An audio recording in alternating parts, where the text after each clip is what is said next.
우리 옆에 있는 분하고 좀 인사했으면 좋겠습니다. 오늘도 수고 많으셨습니다. 수고 많으셨습니다. 나는 어떤 뭐 라디오 프로그램에서 꼭 하는 6시가 되면 꼭 하는 멘트가 오늘도 수고 많으셨습니다. 근데 그게 은근히 위로가 많이 되더라고요. 네, 여러분 오늘 너무 수고 많으셨습니다. 우리 또 한번 옆에 있는 분 인사했으면 좋겠는데요. 사랑합시다. 한 번도 상처받지 않은 것처럼. 어려우세요? 네. 사랑합시다. 한 번도 상처받지 않은 것처럼. 네. 네. 제가 이 시를 우연히 발견하게 되는데요.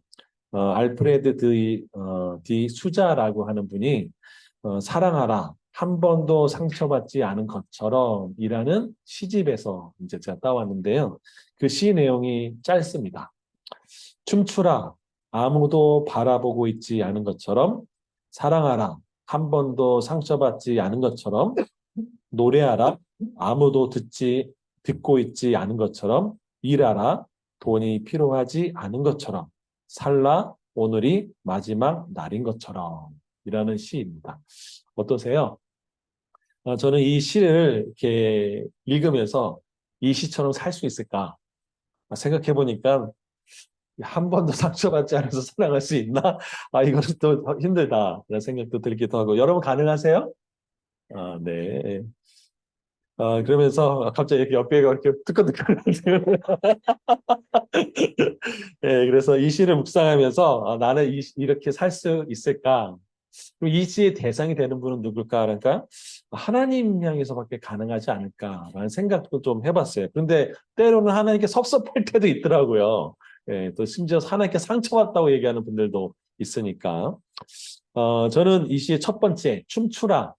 아무도 바라보고 있지 않은 것처럼 이라는 이 시를 딱 읽으면서 한 인물이 떠올랐습니다. 누굴 것 같으세요, 여러분? 예, 다윗이었던 것이죠. 다윗이 기럇 여아림에서 있는 그 하나님의 궤를 예루살렘에 있는 다윗의 장막으로 옮겨올 때, 물론 그 가운데에 이제 웃사라고 하는 사람이 원래 궤를 메고 와야 되는데 그 수레를 끌고 오다가 이제 그 수레가 이제 넘어지면서 이제 그 넘어질 것을 막으면서 이제 그 웃사가 찢어서 죽었죠. 그 언약계 무게를 보통 이제 좀 따져보니까 어떤 사람은 800kg. 그런데 뭐 여러 가지 계산해보면 한 90, 89kg 정도가 되는 것 같아요. 그 굉장히 무겁죠. 네명이서 들려면. 여러분 쌀 20kg 한번 들어보셨나요? 그거를 네명이서 그러니까 한 명이서 쌀 25kg 정도를 든다라고 하면은 어깨가 쉽지 않겠다라는 생각이 들어요.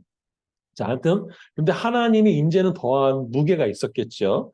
자, 그런데 어쨌거나 이 언약궤가 그 예루살렘 성에 들어올 때 다윗이 너무 기뻐가지고 뛰었을 때 그 모습 그 보면서 뭐 사울의 딸 미가는 그것도 뭐 비난도 하고 그랬었지만 그때 이 그 사울의 딸이 좀 이렇게 비난을 합니다. 뭐라고 얘기하냐면 왕께서는 오늘 거리의 저속한 춤꾼처럼 여종들이 보는 앞에서 몸을 드러내며 참으로 훌륭하게 위험을 떨치셨군요. 라고 이제 비난을 합니다. 그랬더니 다윗이 이렇게 얘기합니다. 나는 하나님 앞에서 마음껏 춤을 춘 것이요. 하나님의 영광을 위해서라면 나는 이보다 더 격하게 춤을 출 것이요. 설령 내가 바보처럼 보여도 좋소. 하지만 당신이 그렇게 걱정하는 이 여종들 사이에서 나는 한없는 존경을 받을 것이요. 이게 메시지 성경으로 읽은 건데요. 좀 와닿나요? 저는 이 모습을 보면서 다윗은 정말 예배자로서 살았구나라는 것들을 좀 살펴보게 됐습니다.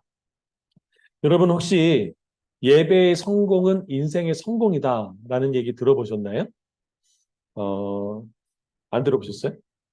들어보셨죠? 예. 그 그러면서 제가 이 예배가 그 한 사람의 그 인생의 수준과 질을 결정한다. 그리고 하나님께 쓰임 받는 백성과 그렇지 않는 사람을 나누는 것이 예배다.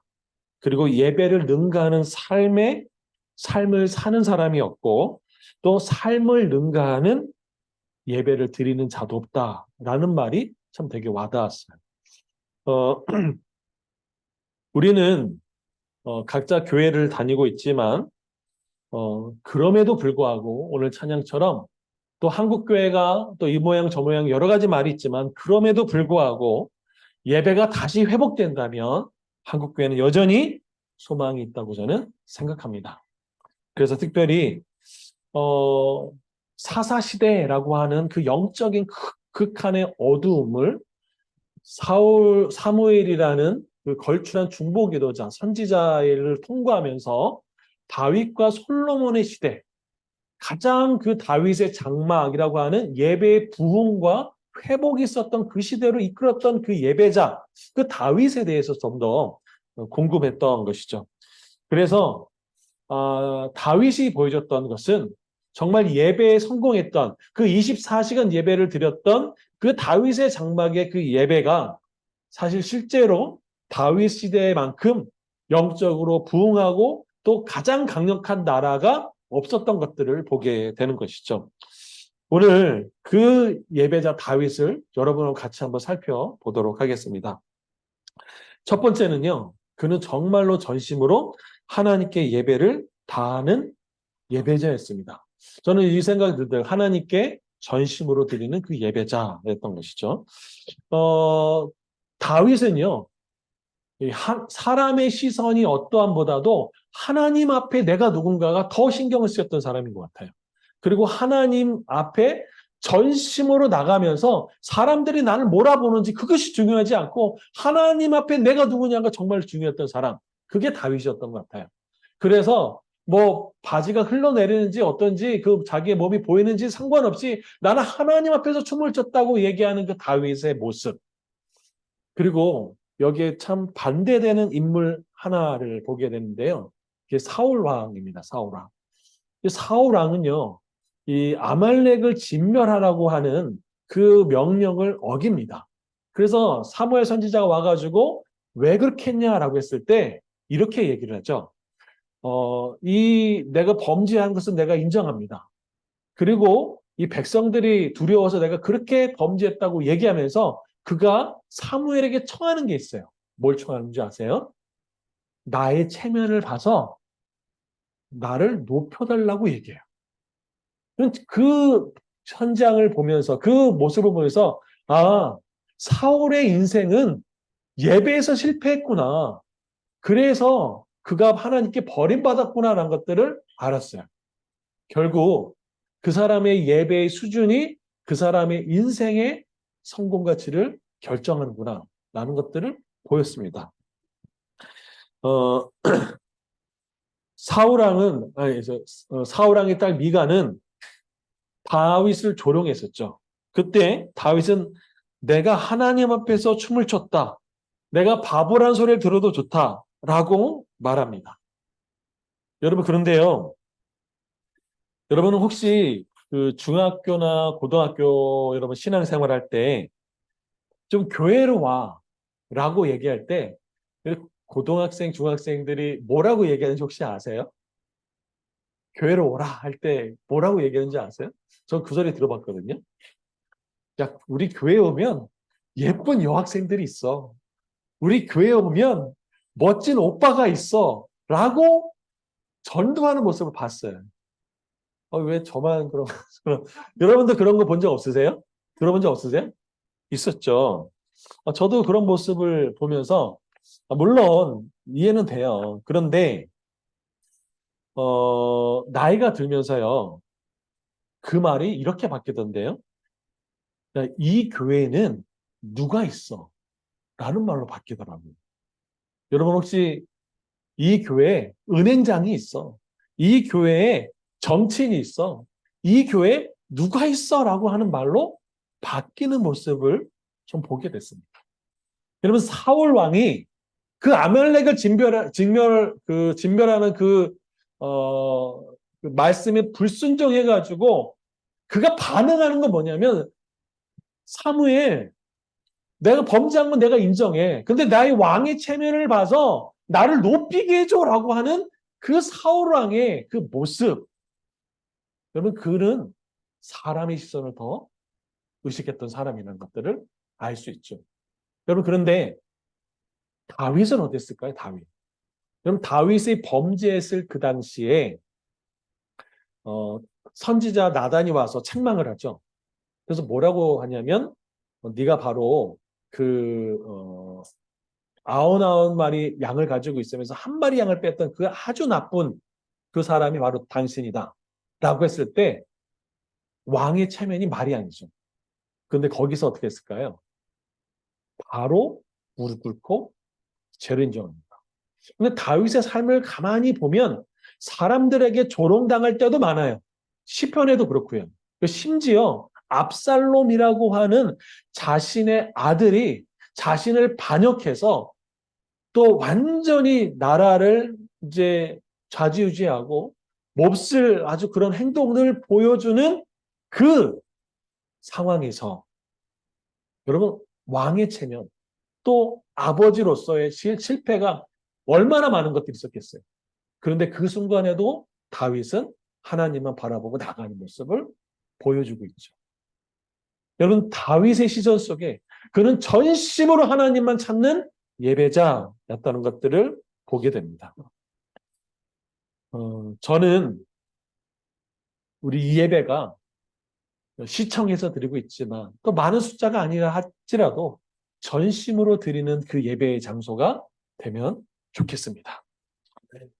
두 번째, 오늘 시편 63편 2절의 말씀인데요. 같이 한번 좀 읽어볼까요? 시편 63편 2절 읽어보겠습니다. 시작.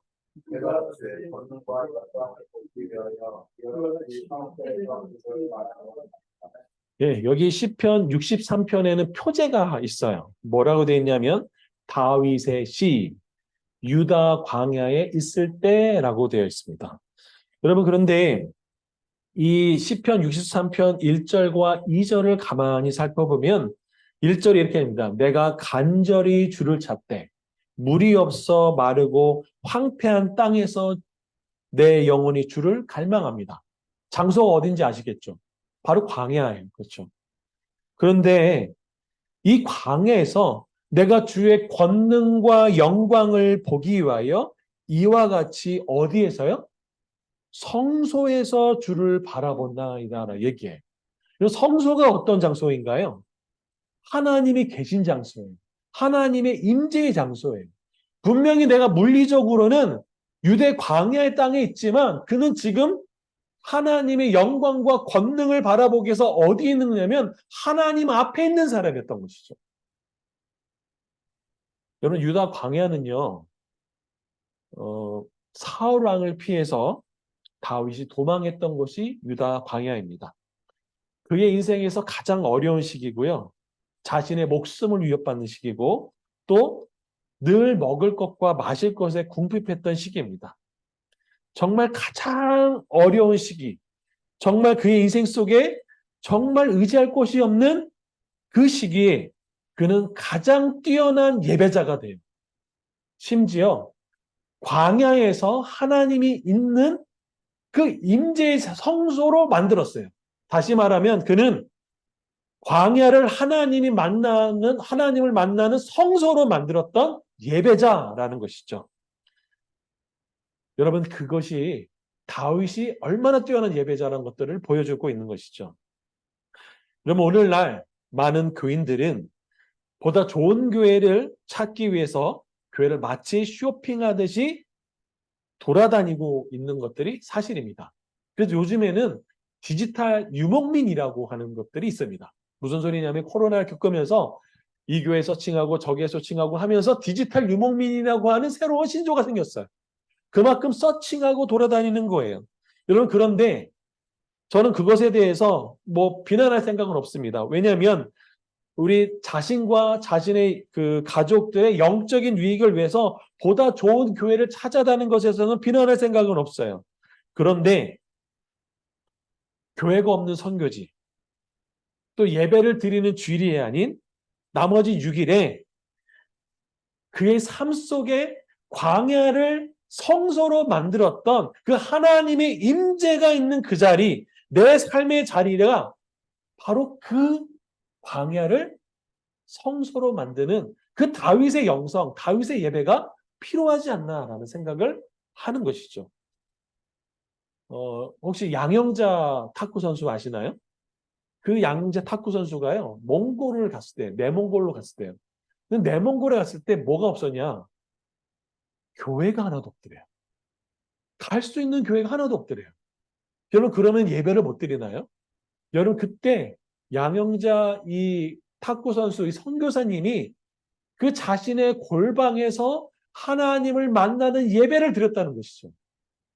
여러분, 우리가 좋은 교회가 중요하지만 또 여러분이 맞는 교회도 중요하지만 정작 내 삶에 하나님의 임재가 있는 그 성소로 만드는 것이 더 중요한 예배라고 생각합니다. 우리 일주일에 한 번 교회를 가는 그날도 중요하지만 나머지 6일을 하나님의 임재가 있는 성소로 만드는 것 또한 더 중요한 거라고 저는 생각합니다. 우리 시편 63편 5절에는 이렇게 되어 있어요. 골수와 기름진 것을 먹은 같이 나의 영혼이 만족한다라고 해요. 여러분, 그 광야에서 무슨 만족할 게 뭐가 있어요? 그런데 내 영혼의 골수와 또 내 영혼의 기름진 것을 먹이는 그 하나님을 다윗은 그 성소에서 만났던 것들을 알 수 있었던 것이죠. 우리가 사는 모든 순간순간이 때로는 광야의 자리일 수도 있고 교회에서 예배드리는 자리가 아닐지라도 그러나 다윗처럼 모든 순간순간을 하나님이 임재하는 성소로 만들 수 있는 예배자 되기를 축복합니다. 교회 가는 이유가 있다면 우리가 또 목요 예배를 드리는 가장 중요한 이유가 있다면 광야에서 주님을 만났던 것처럼 하나님의 임재, 하나님을 만나는 그 예배 저와 여러분 드리면 좋겠습니다. 세 번째는요. 이 다윗은 어떤 예배자였을까를 보다가 제가 이 구절을 참 발견했어요. 다윗의 인생에는 참 많은 오점들이 있었어요. 근데 그의 거의 노년이었던 것 같은데 그가 밧세바 외에 또 다른 범죄를 하나 저지른데 그게 뭐냐면 그 다윗의 통치가 무르익었을 때 도대체 백성이 얼마나 되나 해서 계수를 합니다. 근데 그 계수를 하고 났더니 다윗이 후회를 해요. 그러면서 내가 하나님 앞에 범죄했습니다라고 이야기를 해요. 아니나 다를까 바로 그 다음날 아침에 갓 선지자가 와가지고 이야기를 합니다. 네가 그렇게 계수한 것을 하나님을 의지하지 않았기 때문에 너가 죄다라고 하면서 세 가지를 선택하라고 그래요. 저는 하나님이 심판을 세 가지 중에 하나 선택하라고 하는 것을 처음 봤어요. 그 세 가지 선택하라고 얘기하는데 첫 번째가 뭐냐면 7년의 기근을 선택하든지 아니면 3개월 동안 원수에게 쫓기든지 아니면 사흘 동안 전염병을 치든지 그 세 개를 선택하라고 합니다. 그런데 다윗은 나는 여호와께 속하고 사람에게 속하는 것 외에 원합니다라고 하면서 전염병을 사실 선택을 해요. 여러분 그런데 이 날 이후부터 바로 전염병이 확 돕니다. 그래서 단에서부터 부엘세바까지 하나님의 천사가 확 칩니다. 근데 몇 명이 죽냐면 그 짧은 기간에 7만 명이 죽어요. 여러분 그런데 여러분 통치자예요. 통치자가 사람들이 죽어나가는 거 뭐 그렇게 뭐 영향을 받나요? 나는 편한데 영향 받을 것 같으세요? 안 받을 것 같으세요? 우리는 뭐 왕이 아니니까 뭐 영향 받는지 안 받는지 모르겠지만 우리는 피해를 입어도 최고 통치자는 피해를 안고 안전해요. 그렇죠? 뭔 상관이겠어요? 백성들이 죽어나가는. 그런데 다윗이 그 백성들을 천사를 보면서 이야기를 해요. 뭐라고 얘기하냐면 사무엘하 24장 17절에 이렇게 얘기합니다. 제가 읽어드릴게요. 다윗이 백성을 치는 천사를 보고 곧 여호와께 아뢰어 이르되 나는 범죄하였고 악을 행하였거니와 이 양무리는 무엇을 행하였나이까 청하건대 주의 손으로 나와 내 아버지의 집을 치소서 그래요. 나와 내 아버지의 집을 치래요. 여러분 이게 다윗의 마음이었어요. 저는 이 마음이 예수님의 마음이 아닌가라고 생각합니다.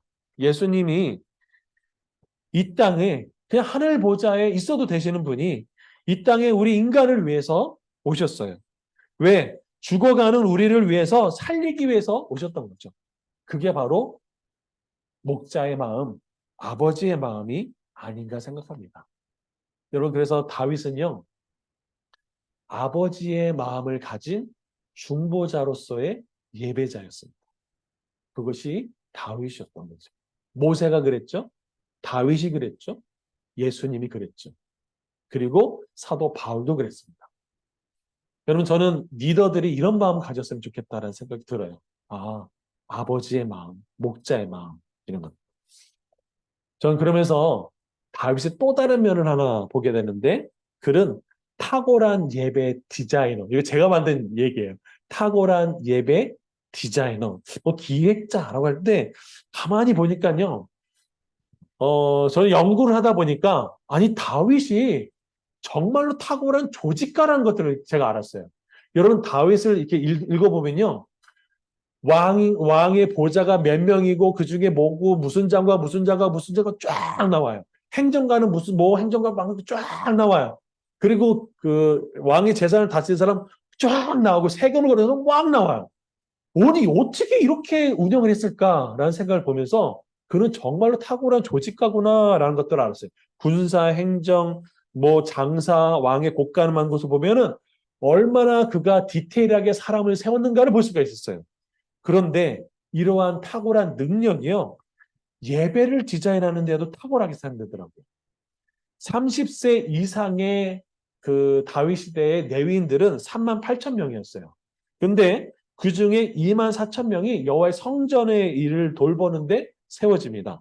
그리고 6천 명은요, 관원과 재판관으로 세워요. 그리고 4천 명은 성전 문지기, 나머지 4천 명은 다윗의 장막에서 24시간 예배를 드리는 예배자. 그래서 그들이 악기를 만들고 비파와 수금 같은 것들을 만들어서 예배를 드립니다. 3,800명을 아주 규모 있게 탁탁탁 나눴어요. 정말 탁월한 예배자의 모습을 보게 됐던 거죠. 그리고요, 거기에뿐만 아니라 그는 뛰어난 예배 인도자들을 세웁니다. 여러분, 아삽 들어보셨나요? 해만, 여두둔의 자손들을 딱 세워요. 그래가지고 어떻게 하느냐?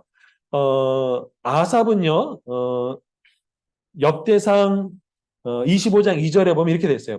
왕의 명령을 따라 신성한 노래를 하도록 세움받은 사람.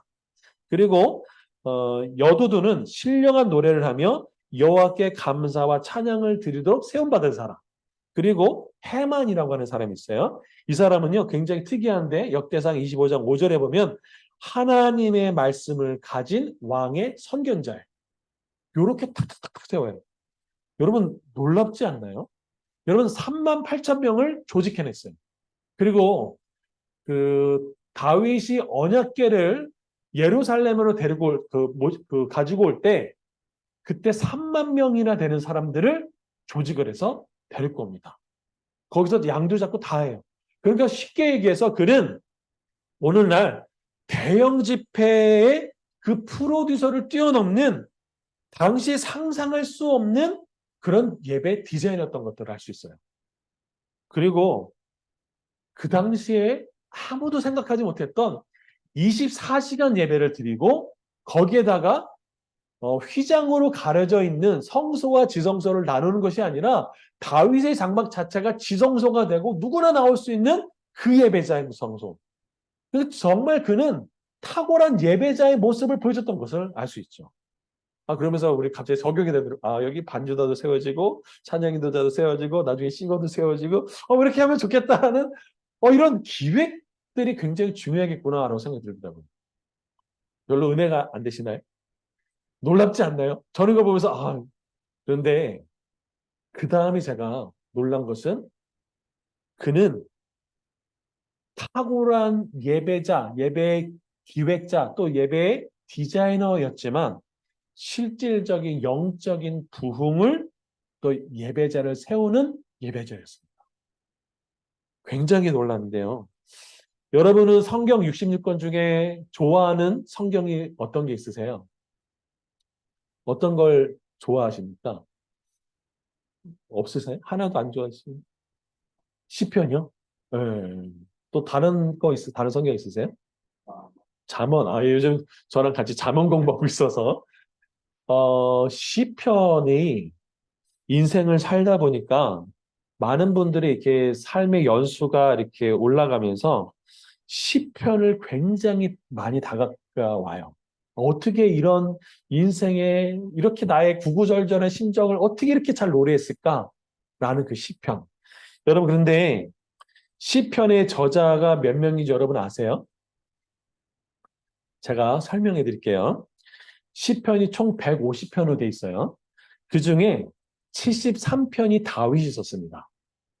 그리고 솔로몬이 2편을 썼어요.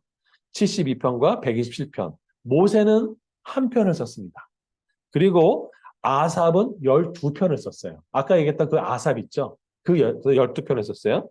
그리고 아까 얘기했던 그 헤만, 그 헤만이 1편을 썼습니다. 88편이에요. 그리고 예단이라고 하는 사람이 있어요. 이 사람 누구냐면 에스라 가문의 사람이에요. 그러니까 에스라 부흥을 했던 그 사람은 한 명, 한 명이 1편을 썼습니다. 여러분, 그리고요, 고라의 아들이 있습니다. 고라의 자손인데 고라 가문이 11편을 썼어요. 그리고 나머지 그 기타 저자들이 다 다윗의 장막 시대에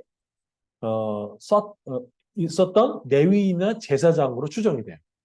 여러분, 그런데 시편 150편 중에 아까 솔로몬, 모세, 이런 사람 빼고 몇 편이 다윗의 장막 시대에 써준지 아십니까? 146편이 다윗의 장막에서 있을 때 24시간 예배를 드린 그때에 기록된 거예요. 시편 146편이 다 그때 쓰여진 거예요. 놀랍지 않나요? 근데 제가 거기서 더 은혜를 받은 게 있어요. 그게 뭐냐? 여러분, 아까 그 다윗이 레위인들을 조직할 때 성전에 그 보살피는 사람 2만 4천 명, 그 다음에 관원과 재판관 6천 명, 그 다음에 24시간 예배를 드리는 사람 4천 명, 그리고 성전 문지기가 4천 명이에요. 여러분, 이 레위인 중에 제일 조금 이건 별로 있어도 되고 없어도 될 만한 그런 잡이 뭐라고 생각하세요? 좀 상대적으로 좀 별로 좀 이렇게 주교도가 떨어지는 거 문지기 4천 명이에요. 그쵸? 근데 제가 거기서 은혜를 받았어요. 어떤 은혜 받았냐? 여러분, 한번 성경을 좀 볼까요? 시편 84편을 좀 볼게요. 84편 한번 표제를 보십시오. 시편 84편.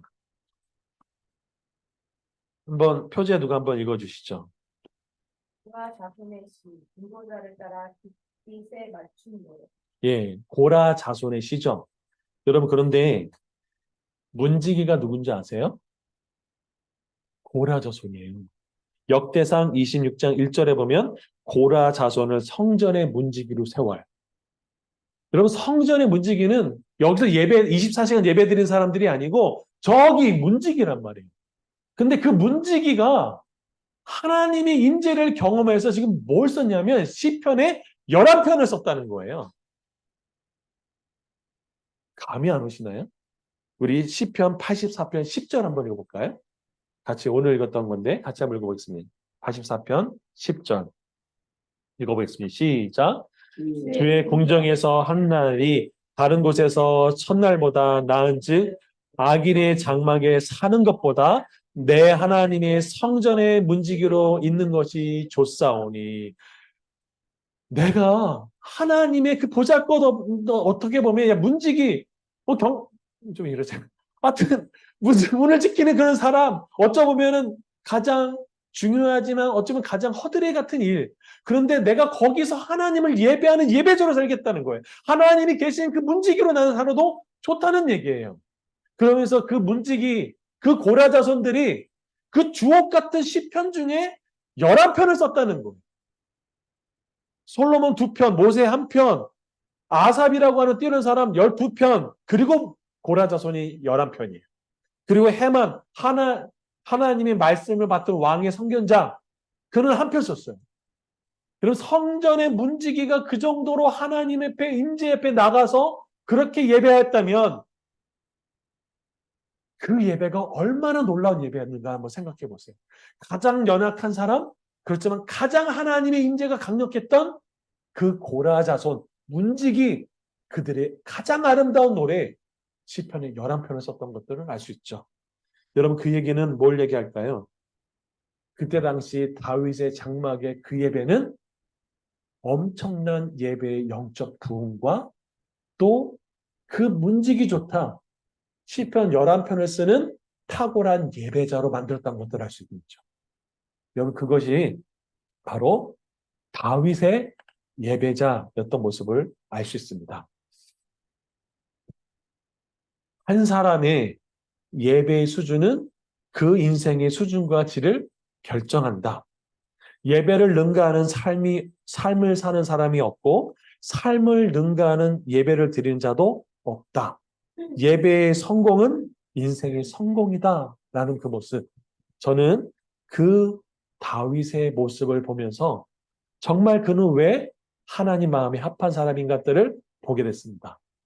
그럼 말씀을 좀 정리하겠습니다. 여러분, 다윗은요, 하나님을 전심으로 예배하는 예배자였습니다. 그리고 광야에서도 하나님의 임재가 있는 성소를, 광야를 하나님의 임재가 있는 성소로 만드는 예배자였고요. 목자의 마음, 아버지의 마음을 가진 중보자적 예배자였습니다.